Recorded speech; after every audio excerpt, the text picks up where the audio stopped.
सर्वमंगलमांगल्ये शिवे सर्वार्थ साधिके शरण्ये त्र्यंबके गौरी नारायणी नमोस्तुते. नमस्कार मंडळी. तर आज आहे गुरुपुष्यामृत योग. गुरुपुष्यामृत योगाला अनन्यसाधारण महत्त्व आहे. विद्वानांच्या मते हे नक्षत्र अतिशय शुभ आणि कल्याणकारी आहे. या नक्षत्राचे शुभचिन्ह गायीचे स्तन आहे. त्यांच्या मतानुसार गायीचे दूध संपूर्ण जगासाठी अमृत तुल्य मानले आहे. त्याचप्रमाणे पुष्य नक्षत्र गायीच्या स्तनातून निघालेल्या ताज्या दुधासारखेच आहे. पौष्टिक, लाभकारी आणि शरीराला तसेच मनाला शांत करणारे. या नक्षत्रात 3 तारका दिसतात, जे बाणाप्रमाणे दिसून येतात. या बाणाचं वरचं टोक म्हणजे वरचा तारा पुष्य क्रांतीवर पडतो. ऋग्वेदात पुष्याला तिष्य म्हणजे मंगलदायी किंवा मांगलिक तारा असंही म्हणतात.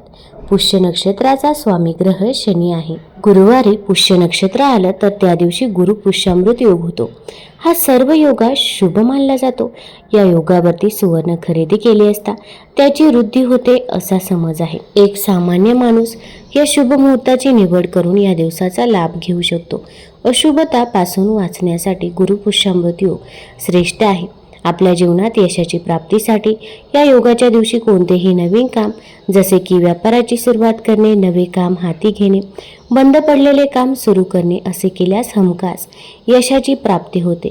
गुरुपुष्यामृत योग फार क्वचितच बनत असतो. ज्या गुरुवारी पुष्य नक्षत्र येतं त्या दिवशी गुरुपुष्यामृत योग असतो. गुरुवारी शुभ कामं करणे तसेच धार्मिक कार्य करणे खूपच शुभ मानलं जातं. साधकासाठी फायदेशीर गुरुपुष्यामृत योग. या दिवशी विद्वान लोक देवी लक्ष्मीची पूजा करण्याचे सांगतात. या दिवशी देवी लक्ष्मीची पूजा केल्याने त्यांची कृपादृष्टी मिळते. तर आज मी तुम्हाला गुरुपुष्यामृत योगाची कथा सांगणार आहे. ही कथा ऐकल्यामुळे आपल्या आयुष्यातील दुःख, दारिद्र्य, गरिबी ही दूर होत असते आणि घरामध्ये सुख, शांती, समृद्धी येते. त्यामुळे व्हिडिओ स्किप न करता शेवटपर्यंत जरूर बघा. चॅनलवरती नवीन असाल तर चॅनल लाईक करा आणि सबस्क्राईब देखील करा. तसेच कमेंटमध्ये ओम नमो भगवते वासुदेवाय किंवा ओम महालक्ष्मी नमः लिहायला विसरू नका, जेणेकरून आपल्याला देखील भगवान विष्णूंचा आणि माता लक्ष्मीचा आशीर्वाद नक्कीच प्राप्त होईल. गुरुपुष्यामृत योगाची ही कथा सुरू होते एका अशा काळातून जेव्हा सृष्टी अगदी सुरळीत चालली होती. देवराज इंद्र आपल्या ऐरावत हत्तीवर बसून त्रैलोक्याच्या वैभवाचा आनंद लुटत होता. त्याच्या अवतीभोवती अप्सरा नृत्य करत होत्या. गंधर्व देखील गायन करत होते. स्वर्गसुखाच्या शिखरावर होता. पण सत्तेचा आणि संपत्तीचा एक नियम आहे. तो जेव्हा डोक्यात जातो तेव्हा माणसाचंच काय, पण देवांचाही अहंकार जागा होतो.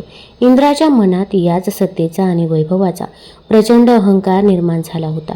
त्याला वाटू लागले होते की संपूर्ण ब्रह्मांड फक्त आणि फक्त त्याच्याच तालावर नाचत आहे. त्याचवेळी अत्यंत रागीट आणि उग्र स्वभावाचे महर्षी दुर्वास तिथे आले. महर्षी दुर्वास हे साक्षात भगवान शिवाचे अंश मानले जात.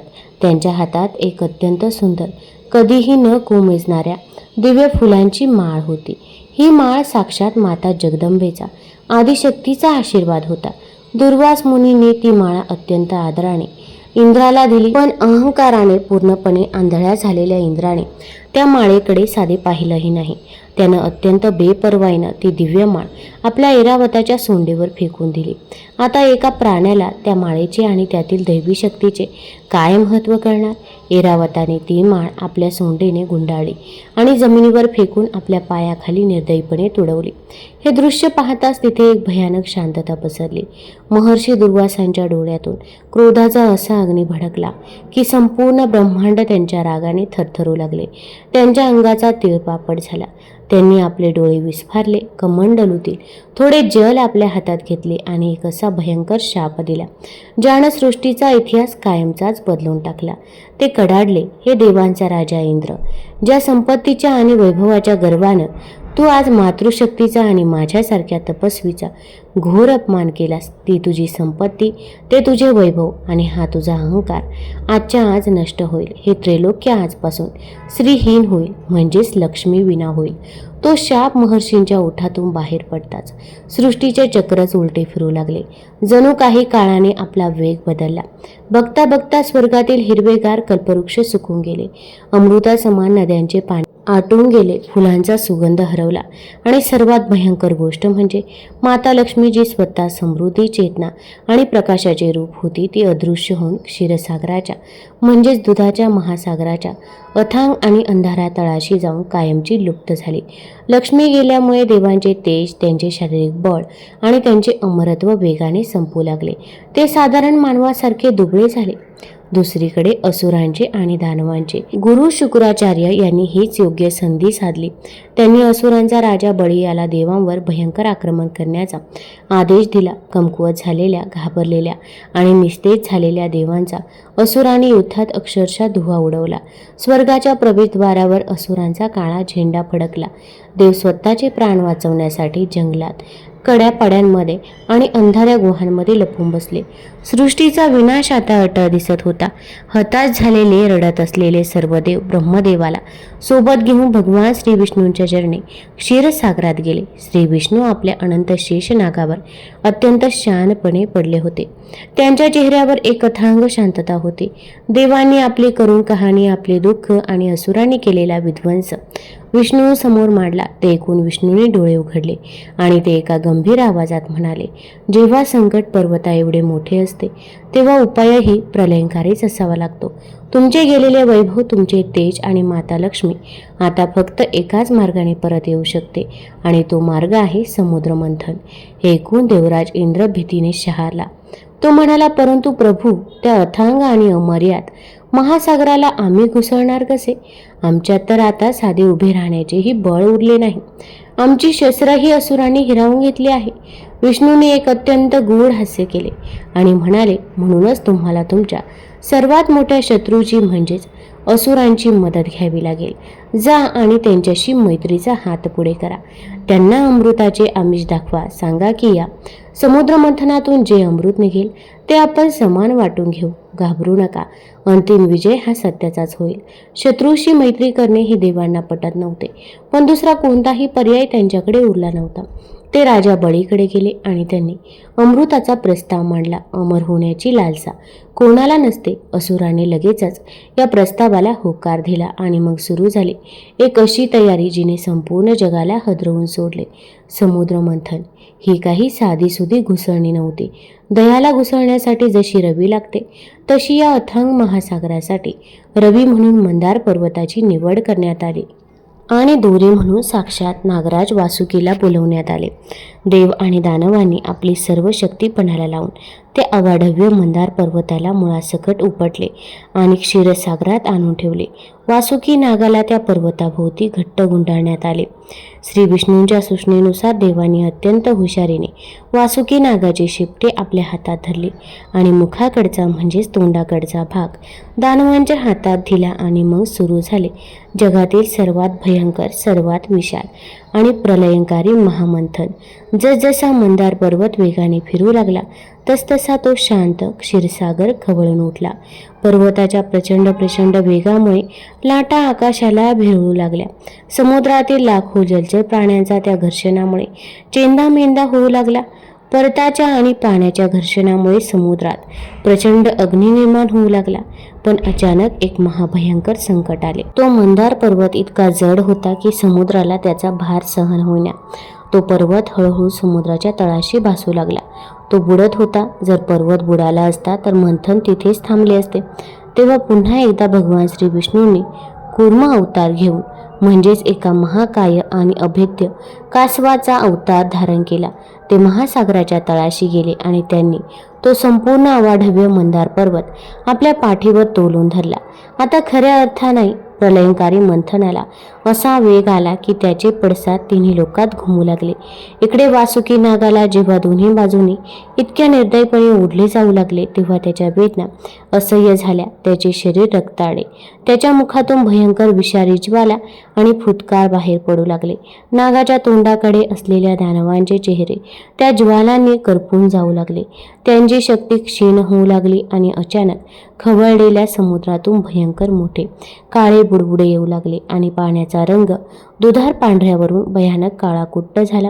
मंथनातून सर्वात पहिली गोष्ट जी बाहेर आली ती अमृत नव्हती, संपत्ती नव्हती, तर ते होते हलाहल विष. हे हलाहल विष इतके भयंकर होते, प्रलयंकारी आणि उष्ण होते की त्याच्या नुसत्या वाफेने संपूर्ण सृष्टी जळून खाक होऊ लागली. आकाशातील तारे निखळू लागले. देव आणि दानव दोघेही मंथन सोडून स्वतःचे प्राण वाचवण्यासाठी सैरावैरा पळू लागले. या विषयाला विष्णू किंवा ब्रह्मा देखील थांबवू शकत नव्हते. संपूर्ण ब्रह्मांड आता या विषात भस्मसात होणार हे नक्की झाले होते. तेव्हा सर्व देव आणि दानव मिळून कैलासावर गेले आणि त्यांनी देवांचे देव महादेव शिवशंकरांना साकडे घातले. महादेवाने सृष्टीला वाचवण्यासाठी तत्काळ क्षीरसागराकडे धाव घेतली. त्यांनी ते उकळते प्रलयंकारी आणि काळेकुट्ट हलहल विष आपल्या एका उंजळीत घेतले आणि जगाच्या कल्याणासाठी ते एका घोटात प्राशन केले. पण त्याच क्षणी माता पार्वतीने पुढे येऊन महादेवाचा गळा घट्ट दाबून धरला, जेणेकरून ते भयंकर विष त्यांच्या पोटात जाऊ नये. ते महाभयंकर विष महादेवाच्या गळ्यातच अडकून राहिले, ज्यामुळे त्यांच्या गळ्याचा रंग निळा पडला आणि तेव्हापासून ते संपूर्ण जगात नीलकंठ म्हणून ओळखले जाऊ लागले. त्या विषाचा दाह इतका प्रचंड होता की तो शमवण्यासाठी महादेवाने आपल्या मस्तकावर शीतल चंद्र धारण केला. सृष्टीवरील पहिले महासंकट टळले होते. हलाहल विष नाहीसे झाल्यावर मंथन पुन्हा एकदा नव्या जोमाने सुरू झाले. देव आणि दानवांचे हात रक्तबंबाळ झाले होते, घामाने डबडबले होते, पण अमृताची आस त्यांना थांबवून देत नव्हती. आता मात्र महासागरातून अद्भुत आणि दैवी रत्ने बाहेर पडू लागली. एक एक करत एकूण 14 रत्ने या मंथनातून निघाली. सर्वप्रथम सर्व इच्छा पूर्ण करणारी कामधेनू गाय प्रकट झाली, जी ऋषी मुनींनी घेतली. आणि त्यानंतर उडणारा पांढरा शुभ्र आणि 7 तोंडे असलेला उच्चश्रवा नावाचा घोडा बाहेर आला, जो बळीराजाने आपल्याकडे घेतला. मग 4 सोंडेचा विशाल पांढरा ऐरावत हत्ती बाहेर आला, जो इंद्राने घेतला. त्यानंतर जगातील सर्वात तेजस्वी असा कौस्तुभमणी प्रकट झाला, जो साक्षात भगवान श्री विष्णूंनी आपल्या हृदयावर धारण केला. स्वर्ग पुन्हा सजवण्यासाठी कल्पवृक्ष बाहेर आला. स्वर्गीय सौंदर्याची खाण असलेली रंभा नावाची अप्सरा प्रकट झाली, ज्याची फुले कधीही कोमेजत नाही असा पारिजातक वृक्ष, अजय असे शारंग धनुष्य, असुरांसाठी वारुणी म्हणजेच मदिरा आणि विष्णूंसाठी पंचजन्य शंख ही सर्व रत्ने एकामागून एक समुद्रातून बाहेर येत होती. पण अजूनही देव आणि दानव ज्याची आतुरतेने वाट पाहत होते, ते अमृत किंवा हरवलेली आणि सृष्टीला जिवंत करणारी समृद्धी बाहेर आली नव्हती. मंथन अधिकच तीव्र झाले. लाटांचा आवाज आकाशाला फाडत होता आणि मग अचानक त्यात अत्यंत खवळलेल्या रौद्र रूप धारण केलेल्या क्षीरसागरात एक विलक्षण शांतता पसरली. लाटांचा आवाज थांबला. समुद्राच्या मध्यभागी पाण्याचा एक स्तंभ उभा राहिला आणि त्यातून एक दिव्य सुवर्ण प्रकाश निर्माण झाला. हा प्रकाश इतका तेजस्वी, इतका पवित्र आणि डोळे दिपवणारा होता की हजारो सूर्यांचे तेजही त्याच्यापुढे फिके पडावे. आकाशातील सर्व ग्रह आणि तारे एका विशिष्ट दुर्मिळ कक्षेत येऊन स्थिरावले. गुरुवारचा दिवस होता आणि आकाशात पुष्य नक्षत्र तळपत होते. हा तोच दुर्मिळ आणि अतिपवित्र आणि जादुई क्षण होता, ज्याला आपण गुरुपुष्यामृत योग म्हणून ओळखतो. त्या सुवर्ण प्रकाशातून पाण्याच्या लाटांवरून हळुवारपणे तणगत येणाऱ्या एका विशाल प्रफुल्लित आणि गुलाबी कमळाच्या फुलावर विराजमान होऊन साक्षात माता महालक्ष्मी प्रकट झाली. तिचे ते रूप अवर्णनीय होते. तिच्या चेहऱ्यावर हजारो चंद्रांची शीतलता आणि सूर्याचे तेज एकत्र समावले होते. तिने लाल रंगाचे वस्त्र परिधान केले होते. अंगावर सोन्याचे आणि रत्नांचे जड जवाहीर लखलखीत होते. तिच्या आगमनाने समुद्राच्या लाटा शांत झाल्या. मृत झालेल्या झाडांना क्षणार्धात नवी पालवी फुटली. कोमजलेली फुले पुन्हा प्रफुल्लित झाली. हताश झालेल्या निस्तेज देवांच्या अंगात अचानक नवे प्राण संचारले. आकाशात ढगांची गर्दी झाली आणि त्यातून मंद सुगंधी वाऱ्याची झुळूक वाहू लागली. गंधर्व अत्यंत सुमधुर आवाजात गाऊ लागले. अप्सरा आनंदाने नृत्य करू लागल्या आणि आकाशातून देवाने अखंड फुलांचा वर्षाव सुरू केला. माता लक्ष्मीच्या एका दृष्टिक्षेपाने संपूर्ण त्रैलोक्य, जे शापामुळे भस्मसात झाले होते, ते पुन्हा एकदाच निर्माण झाले, चेतनेने भरून गेले. तिकडे असुर आणि दानव तिचे ते अलौकिक सौंदर्य आणि वैभव पाहून पूर्णपणे मोहित झाले होते. प्रत्येकाला वाटू लागले की ही दैवी शक्ती, ही अफाट संपत्ती, हे सौंदर्य फक्त आणि फक्त आपल्यालाच मिळावे. ते लक्ष्मीला मिळवण्यासाठी पुढे सरसावू लागले. पण माता लक्ष्मी ही चंचल असली तरी ती अंध नाही, ती विवेकाची देवता आहे. ती आपल्या कमळावरून अत्यंत डौलदारपणे खाली उतरली. तिच्या हातात कमळाच्या फुलांची एक सुंदर वैजयंती माळा होती. देव, दानव, यक्ष, गंधर्व सगळे श्वास रोखून पाहत होते की माता लक्ष्मी आता कोणाच्या गळ्यात माळा घालणार, कोणाला आपले स्वामी निवडणार. दानवांना वाटले ती आपल्याकडे येईल कारण आपण बलवान आहोत. इंद्राला वाटले ती आपल्याकडे येईल कारण आपण देवांचे राजे आहोत. पण माता लक्ष्मी शांतपणे एका लयीत चालत पुढे गेली. तिने कोणाकडेही पाहिलं नाही आणि ती थेट भगवान श्री विष्णूंच्या समोर जाऊन उभी राहिली आणि तिने अत्यंत प्रेमाने आणि आदराने ती वैजयंती माळा श्री विष्णूंच्या गळ्यात घातली. हे दृश्य पाहून संपूर्ण ब्रह्मांडात आनंदाची लाट उसळली. माता लक्ष्मीने विष्णूंनाच का निवडले? कारण जिथे फक्त ताकद असते तिथे लक्ष्मी टिकत नाही. जिथे फक्त सत्ता असते तिथे ती रमत नाही. पण जिथे अथांग शांतता आहे आणि जिथे सत्याची कास आहे, जिथे योग्य कर्म आहे आणि जिथे स्वतः नारायण आहेत, तिथेच लक्ष्मी कायमची स्थिर राहते. लक्ष्मीच्या आगमनानंतर आणि विष्णूशी तिचा विवाह झाल्यानंतर लगेचच समुद्रातून एक दैवी वैद्य प्रकट झाले. ते होते आयुर्वेदाचे देव भगवान धन्वंतरी. त्यांच्या हातात सोन्याचा एक कलश होता आणि त्या कलशात होते ज्याची सर्वजण वाट पाहत होते.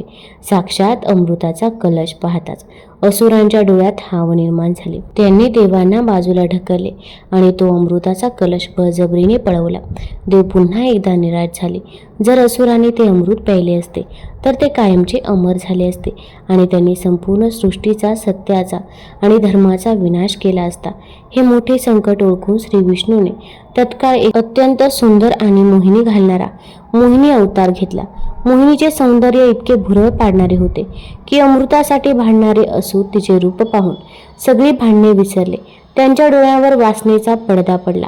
मोहिनी त्यांच्याजवळ गेली आणि आपल्या गोड आवाजात म्हणाली, तुम्ही सर्व शूर आहात, मग असे का भांडताय? हा कलश मला द्या. मी अत्यंत न्यायाने तुम्हा सर्वांना हे अमृत वाटून देते. असुरांना विचार न करता तो अमृताचा कलश मोहिनीच्या हातात दिला. मोहिनीने देवांना एका रांगेत आणि दानवांना दुसऱ्या रांगेत बसवले. तिने आपल्या सौंदर्याची अशी काही भुरळ पडली की दानव फक्त तिच्याकडेच पाहत राहिले आणि इकडे मोहिनीने चतुराईने कलशातील सर्वच्या सर्व अमृत देवांना पाजले आणि असुरांना केवळ मदिरा दिले. जेव्हा असुरांना ही फसवणूक लक्षात आली तेव्हा खूप उशीर झाला होता. अमृत पिऊन देव आता खऱ्या अर्थाने अमर आणि बलवान झाले होते. त्यांनी असुरांवर जोरदार हल्ला केला आणि त्यांचा दारुण पराभव केला. असुरांना पाताळात पळवून लावले. स्वर्गावर पुन्हा एकदा इंद्राची सत्ता आली, पण यावेळी इंद्रांच्या मनात कोणताही अहंकार नव्हता. सृष्टी पुन्हा एकदा आनंद, समृद्धी, चेतना आणि प्रकाशाने देखील भरून गेली. आता मी तुम्हाला गुरुवारची गुरुचरित्रामधील एक कथा सांगणार आहे. ही कथा जरूर ऐका. यामुळे आपल्याला गुरुचरित्र पारायणाचे फळ मिळते. आपल्या आयुष्यातील दुःख, दारिद्र्य दूर होते. तर कथा सुरू करण्यापूर्वी एक विनंती आहे, चॅनलमध्ये नवीन असाल तर चॅनल लाईक करा, सबस्क्राईब करा आणि तुम्ही हा व्हिडिओ कुठून बघत आहात ते देखील आम्हाला जरूर कळवा आणि कमेंटमध्ये ओम महालक्ष्मी नमः किंवा श्री गुरुदेव दत्त लिहायला विसरू नका. एका लहानशा गावात गंगाधर नावाचा एक माणूस राहत होता. नाव गंगाधर, पण आयुष्यात गंगेसारखी शांती नव्हती. घरात कायम भांडण, पैशाची टंचाई, शरीरात आजार, मनात भीती आणि रात्री विचित्र स्वप्न. जणू काही अदृश्य सावल्या त्याच्या घराभोवती फिरत होत्या. कितीही कष्ट केले तरी हातात पैसा टिकत नव्हता. काम मिळालं की काही दिवसात बिघाड व्हायचा. घरातल्या धान्याच्या डब्यात कधी किडे तर कधी अचानक तुटलेली भांडी. गावात लोक कुजबुजू लागे, काहीतरी दोष आहे त्यांच्या घरावर. गंगाधराच्या मनात सतत एक प्रश्न घुमत असे, मी कोणते पाप केले आहे? कारण त्याला जाणवत होते संकटे अचानक येत नाही, ती कर्माच्या सावल्यानंतर येतात. पण त्याला आपले पूर्वकर्म आठवत नव्हते. मात्र एक गोष्ट खरी होती, तरुणपणी त्याने आईवडिलांचा अपमान केला होता.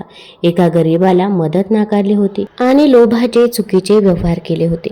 त्यावेळी त्याला वाटले होते पैसा मिळतोय ना, मग बाकी कशाला महत्त्व द्यायचं. पण आता त्याच पैशाने पाठ फिरवली होती. त्याची पत्नी सावित्री अत्यंत श्रद्धाळू होती. ती रोज घराच्या कोपऱ्यातल्या छोट्याशा देवाऱ्यासमोर बसून श्री दत्तगुरूंचे नामस्मरण करत असे. श्री गुरुदेव दत्त, श्री गुरुदेव दत्त, श्री गुरुदेव दत्त. तिच्या डोळ्यात अश्रू असायचे, पण त्या अश्रूमध्ये तक्रार नव्हती. ती फक्त प्रार्थना करायची आणि म्हणायची, गुरुदेव आमची परीक्षा घ्या, पण आम्हाला एकटे सोडू नका. एका अमावास्येच्या रात्री गंगाधराला एक विचित्र स्वप्न पडले. त्याने पाहिले तो एक अंधाऱ्या जंगलात हरवलेला आहे. आकाशात चंद्र नाही, दिशा नाही. अचानक दूरवर एक मंद तेज दिसत आहे. त्या तेजातून त्रिमुखी शांत करुणामयी दृष्टी असलेले एक दिव्य पुरुष प्रकट होतात. त्यांच्या भोवती तेजाचा वलय. त्यांच्या नजरेत राग नव्हता, पण एक खोल प्रश्न होता. त्यांनी काहीच बोलले नाही, फक्त हात वर करून आशीर्वादाची मुद्रा दाखवली आणि त्या क्षणी गंगाधराच्या छातीत जणू काही जड दगड हल्ला झाला. सकाळी उठल्यावर त्याला खूप खूप वर्षांनी मनात थोडी शांती जाणवली, पण संकट थांबली नव्हती. त्याच दिवशी त्याचं काम पुन्हा बंद झालं. घरी परतताना त्याच्या मनात संताप घुसळायला लागला. देव असता तर असं झालं असतं का?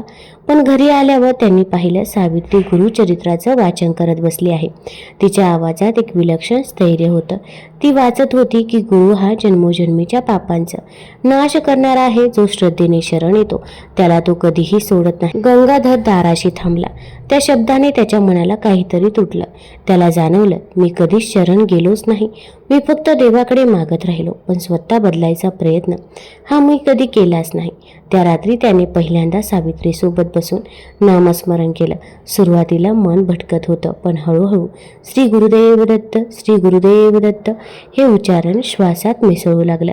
घरात काहीच बदल झाला नव्हता, पण वातावरणात एक अदृश्य संरक्षण कवच निर्माण झाल्याची जाणीव सावित्रीला झाली. तरीही परीक्षा संपली नव्हती. काही दिवसांनी गंगाधराला तीव्र ताप आला. वैद्याने सांगितला हा साधा आजार नाही. रात्री त्याला पुन्हा स्वप्न पडले. त्यावेळी तो एका नदीकाठी उभा होता. पाणी प्रचंड वेगाने वाहत होतं.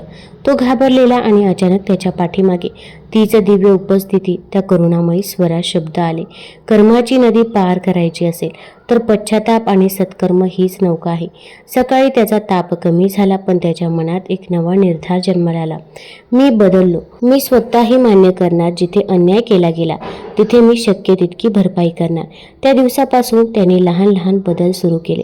एका वृद्धाला दररोज अन्न देणे, आई वडिलांच्या स्मृतीपुढे नतमस्तक होणे, कोणालाही फसवू नये असा प्रण करणे. सुरुवातीला काहीच फरक दिसत नव्हता, पण घरातील भांडण कमी झाले.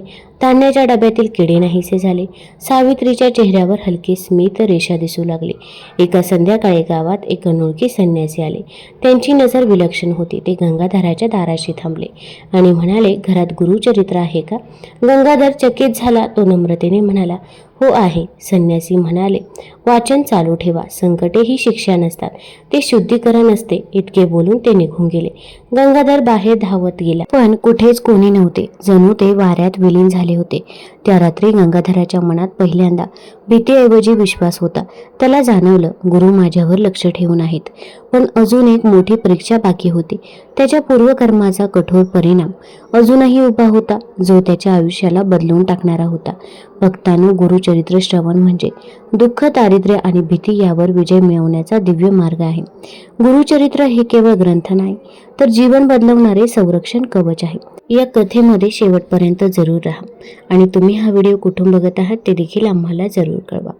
भक्तांनो, गंगाधराच्या आयुष्यात थोडासा बदल जाणू लागला होता, पण वादळ अजूनही पूर्णपणे शांत झाले नव्हते. जणू आकाश निरभ्र व्हायच्या आधी काळे ढग शेवटचा जोर लावत होते. त्याने सत्कर्म केले, नम्रता स्वीकारली, नामस्मरण अंगीकारले, पण पूर्वकर्माचे कठोर बी अजूनही उगवायचे बाकी होते. एके दिवशी गावात एक वृद्ध मनुष्य आला. त्याच्या चेहऱ्यावर वेदना होत्या.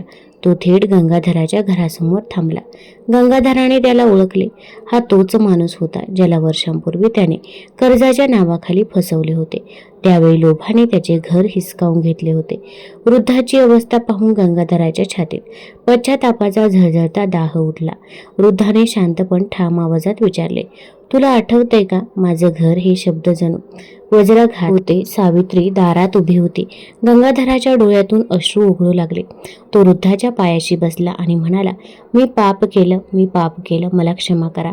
त्या क्षणी त्याला जाणवलं, संकट बाहेरून येत नव्हतीच, ती आतल्या अन्यायातून उभी राहत होती. गावकऱ्यांसमोर त्याने जाहीर केलं, जे ज्याचं आहे त्याला मी आता ते परत देतो. त्याने घराचे कागद परत केले. स्वतः छोट्या झोपडीत राहायला गेला. लोकांनी त्याला मूर्ख म्हटलं, काही जण हसले देखील, पण त्या रात्री त्याच्या मनात वर्षानुवर्षानंतर पहिल्यांदा गाढ शांतता उरली. त्या रात्री पुन्हा स्वप्न आले. तोच दिव्य प्रकाश त्रिमुखी दत्तात्रय मूर्ती त्याच्याकडे पाहत होती. त्यावेळी त्यांच्या नजरेत समाधान होते. एक एक करून स्वर ऐकू आला. जिथे अन्यायाचा त्याग होतो तिथेच कृपेचा उदय होतो. पुढील काही दिवसात अद्भुत बदल घडू लागले. गंगाधराला गावातील मंदिरात लहानशी सेवा मिळाली. रोज दिवा लावण्याची. त्यामध्ये पैशाचा मोठा फायदा नव्हता, पण मनात समाधान होते. सावित्रीच्या चेहऱ्यावर तेज वाढत गेले. घरात पूर्वीसारखी भांडणं थांबली. जणू अदृश्य काळोख हलका होत होता. पण अचानक एक नवीन संकट उभं राहिलं. गावात अफवा पसरली, गंगाधरवर वाईट शक्ती आहे. काही लोक म्हणू लागले की त्याच्या घराजवळ रात्री सावल्या दिसतात. गंगाधराच्या मनात पुन्हा भीती डोकावली. सावित्री शांतपणे म्हणाली, भीती ही श्रद्धेची परीक्षा असते. त्या रात्री दोघांनी मिळून गुरुचरित्राचे अखंड वाचन सुरू केले. प्रत्येक अध्यायासोबत त्यांना जाणवत होतं जणू घराभोवती प्रकाशाचे कवच तयार होत आहे. नामस्मरणाचा नाद भिंतीवर आदळून पुन्हा त्यांच्या हृदयात परतत होता. अचानक वाऱ्याचा प्रचंड झोत आला. दिवा विझला, पण त्याच क्षणी त्यांच्या मनात श्री गुरुदेव दत्त, श्री गुरुदेव दत्त हा नाद अधिक प्रखर झाला आणि काही क्षणातच वारा शांत झाला. घरात पुन्हा स्थिरता आली. गंगाधराला जाणवलं, वाईट शक्ती बाहेर नसतात, तर ते आपल्या भीतीत असतात आणि जिथे नाम आहे तिथे अंधार टिकत नाही. त्या दिवसापासून गावातल्या लोकांचा दृष्टिकोन बदलू लागला. जे त्याला दोष देत होते ते आता म्हणू लागले, त्याच्या चेहऱ्यावर काहीतरी दिव्य शांतता आहे. कर्मफळाचा कठोर धडा त्याने स्वीकारला होता. आता कृपेची पहाट उगवत होती. गंगाधराची झोपडी लहान होती, पण त्या झोपडीत आता समाधानाची श्रीमंती बसली होती. पूर्वी मोठ्या घरातही बेचैन होत होते, आता छोट्या जागेतही शांतता होत होती. हेच गुरुचरित्र तत्वज्ञान होतं. बाह्य संपत्तीपेक्षा अंतःकरणाची शुद्धी मोठी. एक दिवस मंदिरात एक श्रीमंत व्यापारी आला. त्यांचा मुलगा गंभीर आजारी होता. वैद्य औषध करूनही फारसा फरक पडत नव्हता. व्यापाऱ्याच्या डोळ्यात हतबलता होती. मंदिरातील पुजाऱ्याने सांगितले, इथे एक माणूस आहे जो श्रद्धेने गुरुचरित्र वाचतो, त्याच्याकडून प्रार्थना करून घे. व्यापारी गंगाधराकडे आला. पूर्वीचा लोभी गंगाधर असता तर कदाचित मोबदला मागितला असता, पण आता तो बदलला होता. त्याने शांतपणे मुलाच्या नावाने गुरुचरित्राचा एक अध्याय वाचला आणि प्रार्थना केली, गुरुदेव, हा मुलगा निरपराध आहे, त्याच्या पालकांच्या अश्रूंवर दया करा. त्या रात्री व्यापाराचा मुलगा हळूहळू बरा होऊ लागला. काही दिवसात तो पूर्णपणे ठीक झाला. व्यापारी आश्चर्यचकित झाला. तो मोठी रक्कम घेऊन गंगाधराकडे आला. गंगाधराने ती रक्कम स्वतः न ठेवता मंदिराच्या दुरुस्तीसाठी दिली. गावकऱ्यांना धक्का बसला, पण त्या क्षणी सर्वांना जाणवलं, हा माणूस आता पूर्वीसारखा राहिलाच नाही. हळूहळू गंगाधराच्या आयुष्यात आर्थिक स्थैर्य येऊ लागलं. मंदिरातून मिळणाऱ्या सेवेत वाढ झाली. लोक त्याच्याकडे सल्ल्यासाठी येऊ लागले. पण सर्वात मोठा बदल पैशात नव्हता, तो त्याच्या चेहऱ्यावरच्या तेजात होता. एके रात्री त्याला पुन्हा स्वप्न पडले. विशाल प्रकाश त्रिमुखी दत्तमूर्ती त्याच्या समोर उभे होते. त्यावेळी त्यांनी स्पष्ट शब्दात सांगितले, दारिद्र्य हा केवळ पैशाचा अभाव नसतो, तो श्रद्धेचा अभाव असतो. जिथे नाम आहे तिथे लक्ष्मी स्वतः येते. सकाळी उठल्यावर त्याच्या मनात खात्री होती, मी एकटा नाही. गावात आता त्याच्या घराबद्दल कोणीही वाईट बोलत नव्हते. उलट लोक म्हणत होते, गुरुकृपेनेच याचं आयुष्य बदललं. गंगाधराला समजलं, चांगल्या कर्माचं फळ उशिरा मिळाले तरी ते खूप सुख देते आणि वाईट कर्माचं फळ टाळता येत नाही. पण पश्चाताप आणि सत्कर्माने त्याची तीव्रता कमी करता येते. त्याची झोपडी आता भक्तांसाठी आशेचं ठिकाण बनले होते आणि त्या घरातून रोज एकच नाद ऐकू येत होता, श्री गुरुदेव दत्त, श्री गुरुदेव दत्त. तुमच्या जीवनातील दारिद्र्य, रोग, अडथळे दूर व्हावेत असे वाटत असेल तर आजच विश्वासाने दत्तगुरूंना हाक मारा. आजची कथा लाईक करून कमेंटमध्ये श्रद्धेने लिहा, दिगंबरा दिगंबरा श्रीपाद वल्लभ दिगंबरा. ही फक्त कमेंट नाही तर तुमच्याकडून होणारा पवित्र नामजप आहे. परमेश्वर कृपा कायम तुमच्यावरती राहणार आहे. गंगाधराच्या आयुष्यात आता शांततेचा मंद सुगंध दरवळू लागला होता. दारिद्र्य पूर्णपणे गेले नव्हते, पण मनातील तगमग कमी झाली होती. लोकांचा दृष्टिकोन बदलत होता. मंदिरातील सेवा वाढत होती. सर्व काही हळूहळू सुरळीत होत असतानाच नियतीने एक अशी परीक्षा उभी केली की त्याच्या श्रद्धेचा पाया बदलून जाऊ लागला. एके सकाळी सावित्रीला तीव्र वेदना सुरू झाल्या. सुरुवातीला किरकोळ वाटणारा त्रास काही तासातच असह्य झाला. गावातील वैद्यांनी पाहिले आणि गंभीर चेहऱ्याने सांगितले, ही साधी वेदना नाही, आतून गंभीर व्याधी आहे. औषधे दिली गेली पण वेदना वाढत वाढतच गेल्या. सावित्रीचा चेहरा फिकट पडू लागला. तिचे डोळ्यांतले तेज मंदावू लागले. गंगाधराच्या छातीत पुन्हा तीच जुनी भीती उसळली. तेव्हा हीच का कृपा? मी पश्चाताप केला, मी सत्कर्म केलं, मग ही शिक्षा का? मनात 100 शंका आली. पण लगेच त्याला स्वप्नातले शब्द आठवले. परीक्षा ही शिक्षा नसते, ती शुद्धीकरण असते. रात्री सावित्री वेदनेने तडफडत घरात मंद दिवा लावलेला होता. बाहेर आकाशात काळे ढग जमा झाले होते. विजांचा कडकडाट होत होता. जणू निसर्गही त्या वेदनेचा साक्षीदार होता. गंगाधर दिव्यासमोर बसला होता. हात जोडले होते, पण त्याला शब्द फुटत नव्हते. डोळ्यातून अश्रू वाहत होते. अचानक त्याच्या मनात विचार आला, आज भीतीला शरण जायचं. तो उठला, सावित्रीच्या शेजारी बसला, तिच्या कपाळावर हात ठेवला आणि त्याने शांतपणे नामस्मरण सुरू केलं. श्री गुरुदेव दत्त, श्री गुरुदेव दत्त. सुरुवातीला आवाज थरथरत होता, पण हळूहळू तो स्थिर झाला. नामाचा नाद घरात घुमू लागला. विजांचा आवाज मंदावल्यासारखा वाटू लागला. अचानक सावित्रीने डोळे उघडले. वेदना अजूनही होत्या, पण तिच्या चेहऱ्यावर विलक्षण शांतता होती. ती हलक्या आवाजात म्हणाली, मला भीती नाही, दत्तगुरू माझ्यासोबत आहे. त्या रात्री गंगाधराला डोळा लागला आणि त्याला एक अद्भुत दर्शन झाले. विशाल अंधाराच्या मध्यभागी सावित्री पडलेली होती. तिच्या भोवती सावल्या फिरत होत्या आणि त्या सावल्यांच्या पुढे तेजस्वी त्रिमुखी दत्तमूर्ती उभे होते. त्यांच्या हातातून प्रकाश निघत होता आणि त्या सावल्या मागे सरकत होत्या. एक गंभीर पण करुण स्वर ऐकू आला, श्रद्धा जिथे अडळ असते तिथे मृत्यूही मागे जातो. सकाळी आश्चर्यकारक बदल झाला. सावित्रीची वेदना कमी होऊ लागली. वैद्यही चकित झाले. काही दिवसात ती हळूहळू उठून बसू लागली. जणू एखाद्या अदृश्य हाताने तिला मृत्यूच्या दारातून परत आणले होते. गंगाधराच्या डोळ्यातून कृतज्ञतेचे अश्रू वाहू लागले. त्याला जाणवलं की ही केवळ औषधांची ताकद नव्हती, ही तर कृपेची छाया होती. पण या परीक्षेने त्याला एक मोठा धडा मात्र नक्की दिला. श्रद्धा म्हणजे फक्त सुखात केलेलं नामस्मरण नाही. श्रद्धा म्हणजे दुःखाच्या ज्वालेतही न ढळणारा विश्वास. त्या दिवसानंतर गंगाधराच्या मनात शंका उरलीच नाही. त्याला खात्री झाली की गुरु कधीही आपल्या भक्ताला सोडत नाही. जरी परीक्षा कितीही कठीण असली तरीही गावात सावित्रीच्या बरे होण्याची बातमी पसरली.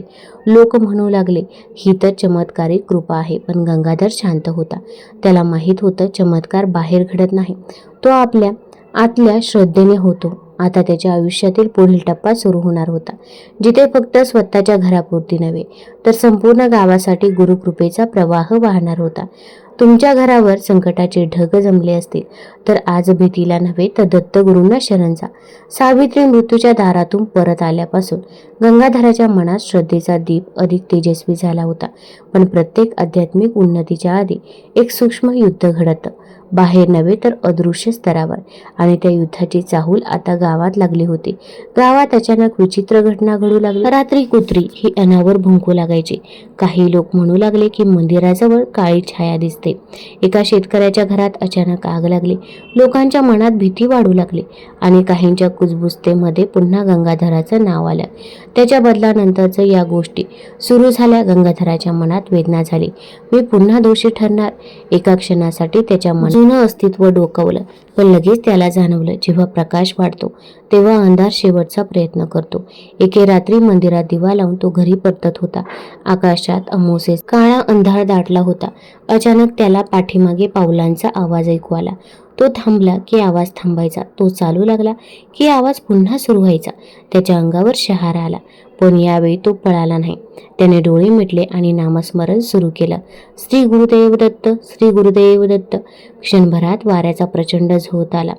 झाडांची पानं वेळासारखी हलू लागली आणि त्यांच्या डोळ्यांसमोर काळी धुरकट सावली उभी राहिली. ती जणू रागाने फुसफुसत होते. त्याच्या भूतकाळातील लोभ, अन्याय, अहंकार सगळ्या आठवणी त्याला सावलीतून त्याच्याकडे झेपावत होत्या. त्याच्या मनात संघर्ष सुरू झाला, मी पुन्हा भीतीला शरण जाऊ का? पण पुढच्या क्षणी त्याच्या कपाळावर जणू थंड हात स्पर्शून गेला. त्याने डोळे उघडले. त्याच्यासमोर तेजस्वी प्रकाशाचा वलय निर्माण झाला होता. त्या प्रकाशात त्रिमुखी दत्तमूर्तीची दिव्य छाया स्पष्टपणे दिसत होती. त्यांचा हात, तो निघणारा प्रकाश त्या सावलीला मागे ढकलत होता. एक गंभीर स्वर घुमला, जिथे पश्चातापाने आत्मा शुद्ध होतो तिथे वाईट शक्तीने स्थान राहत नाही. क्षणात ती सावली विरून गेली. वारा शांत झाला. आकाशात अचानक लहानसा चंद्रकिरण दिसू लागला. गंगाधराच्या अंगावरून भीतीचं ओझं उतरलं. दुसऱ्या दिवशी गावातल्या विचित्र घटना थांबल्या. मंदिराभोवतीची अस्वस्थता नाहीशी झाली. लोक आश्चर्यचकित झाले. काही जण गंगाधराकडे येऊन म्हणाले, काल रात्री मंदिराभोवती तेच दिसत होतं, जणू कोणीतरी अदृश्य रक्षण करत होतं. गंगाधर शांतपणे म्हणाले, रक्षण आपण कोणीही करत नाही, खरे रक्षण तर गुरु करतात. त्या दिवसापासून गावात एक नवा विश्वास निर्माण झाला. लोक भीतीतून बाहेर पडू लागले. काहींना गुरुचरित्राचं वाचन सुरू केलं, काहींनी गुरुचरित्राच्या कथा ऐकल्या, काहींनी नामस्मरण अंगीकारलं. जणू एका माणसाच्या परिवर्तनाने संपूर्ण गावात श्रद्धेचा दिवा पेटला. गंगाधराला आता स्पष्ट जाणवलं, वाईट शक्ती म्हणजे केवळ भूत किंवा प्रयत्न नव्हते. त्या आपल्या भीती, लोभ आणि अहंकाराच्या सावल्या होत्या आणि गुरुचरणी शरण गेल्यावर त्या सावल्या आपोआप नाहीशा होत्या. त्या रात्री त्याने देव्हाऱ्यासमोर नतमस्तक होत मनात म्हटलं, गुरुदेवा, माझं आयुष्य तुमच्या सेवेसाठी अर्पण आहे. भक्तांनो, आता पुढचा टप्पा अधिक विलक्षण होता, कारण गुरूंची कृपा फक्त संरक्षणापुरती नव्हे तर समृद्धी आणि आध्यात्मिक उन्नतीसाठी प्रकट होणार होते. जर तुमच्या जीवनात अदृश्य अडथळे, भीती किंवा नकारात्मकता जाणवत असेल तर आज दत्तगुरूंना हाक मारा आणि त्यांच्या संरक्षणावर विश्वास ठेवा. भक्तांनो, वाईट सावल्या नाहीशा झाल्यानंतर गावात शांततेचा श्वास परतला. पण गंगाधराच्या मनात एक नवी जाणीव जन्माला आली होती. आता माझं जीवन फक्त माझ्यासाठी राहिलेलं नाही. त्याला जाणवत होतं की गुरु त्याच्याकडून काहीतरी मोठं कार्य करून घेणार आहेत, पण ते काय हे त्याला उमगत नव्हतं. एके दिवशी पहाटेच्या वेळी तो मंदिरात बसून ध्यान करत होता. वातावरण पूर्ण शांत होतं. फक्त पक्ष्यांचा मंद किलबिलाट आणि धुपांचा सुगंध दरवळत होता. अचानक त्याच्या श्वासाची लय बदलली. मन अतिशय स्थिर झालं, जणू वेळ थांबला आणि त्याला गाढ शांत देत त्याला एक स्पष्ट करुणामयी स्वर ऐकू आला, गंगाधरा, श्रद्धा फक्त स्वतःसाठी ठेवू नको. जिथे दुःख आहे तिथे नामाने सर्व काही नष्ट होऊ शकतं. त्याने डोळे उघडले. समोर मंदिरातील दत्तमूर्ती पूर्वीसारख्याच होत्या, पण त्यांच्या डोळ्यात आग जणू अधिक जिवंत करुणा दिसत होती. त्यांच्या अंगावर रोमांच उभे राहिले. त्या दिवसापासून त्याने ठरवले, रोज संध्याकाळी गावकऱ्यांसाठी गुरुचरित्राचं सामूहिक वाचन करायचं. सुरुवातीला 4-5 लोक आले, काही जिज्ञासेने, काही शंकेने. पण गंगाधर जेव्हा वाचत असे तेव्हा त्याच्या आवाजात अनुभवांची ताकद असायची. तो फक्त शब्द वाचत नव्हता, तो स्वतःच्या आयुष्यातील सत्य सांगत होता. कसं वाईट कर्माचं फळ भोगावं लागतं, कसं पश्चातापाने मार्ग बदलला आणि कशी कृपेने सावल्या नाहीशा झाल्या. हळूहळू लोकांची संख्या वाढू लागली. एका विधवेने सांगितलं की तिच्या घरातील सततची भांडणं कायमची थांबली. एका तरुणाने सांगितलं की त्याला नोकरीची संधी मिळाली. लोक म्हणू लागले, या नामात काहीतरी आहे. पण गंगाधराला माहीत होतं, नामात काहीतरी नाही तर नामातच सर्व काही आहे. एके रात्री सामूहिक वाचनानंतर एक वृद्ध संन्यासी तिथे आले. त्यांचा चेहरा तेजस्वी पण डोळे अतिशय शांत. त्यांनी काही वेळ शांतपणे बसून नामस्मरण केलं. वाचन संपल्यानंतर ते गंगाधराजवळ आले आणि म्हणाले, तुला आठवतंय का जंगलातील स्वप्न? गंगाधर स्तब्ध झाला. हे स्वप्न त्याने कोणालाही सांगितलं नव्हतं. संन्यासी हसले आणि म्हणाले, बाळा, गुरु मार्ग दाखवतात, पण चालायचं काम भक्ताचं असतं. तू चालायला सुरुवात केली आहेस. इतकं बोलून ते निघून गेले. लोकांनी बाहेर पाहिलं पण ते कुठेच दिसत नव्हते, जणू ते वाऱ्यात विलीन झाले होते. त्या रात्री गंगाधराला स्पष्ट समजलं, गुरु प्रत्यक्ष येतात पण ओळखण्याची दृष्टी हवी. आता त्याच्या घरात केवळ समाधान नव्हतं, एक दिव्य ऊर्जा होती. सावित्रीच्या चेहऱ्यावर मातृशक्तीचं तेज झळकत होतं. झोपडीभोवती जणू अदृश्य संरक्षण कवच कायम उभं राहिलं होतं. पण गुरूंचं मार्गदर्शन इथे थांबणार नव्हतं. पुढे त्याला अशी सेवा मिळणार होती जी त्याच्या आयुष्याला पूर्णत्व देईल आणि गावालाही एक नवं आध्यात्मिक केंद्र मिळेल. गंगाधर आता फक्त एक भक्त नव्हता, तो गुरुकृपेचा वाहक बनत होता. गावात सामूहिक गुरुचरित्र वाचन सुरू झाल्यापासून वातावरणात सूक्ष्म बदल जाणवत होता. जिथे आधी कुजबूज, संशय आणि भीती होती, तिथे आता विश्वास, शांतता आणि एकमेकांना मदत करण्याची भावना निर्माण झाली होती. गंगाधर आणि सावित्रीची झोपडी आता केवळ झोपडी नव्हती, ती आशेचा दीप बनली होती.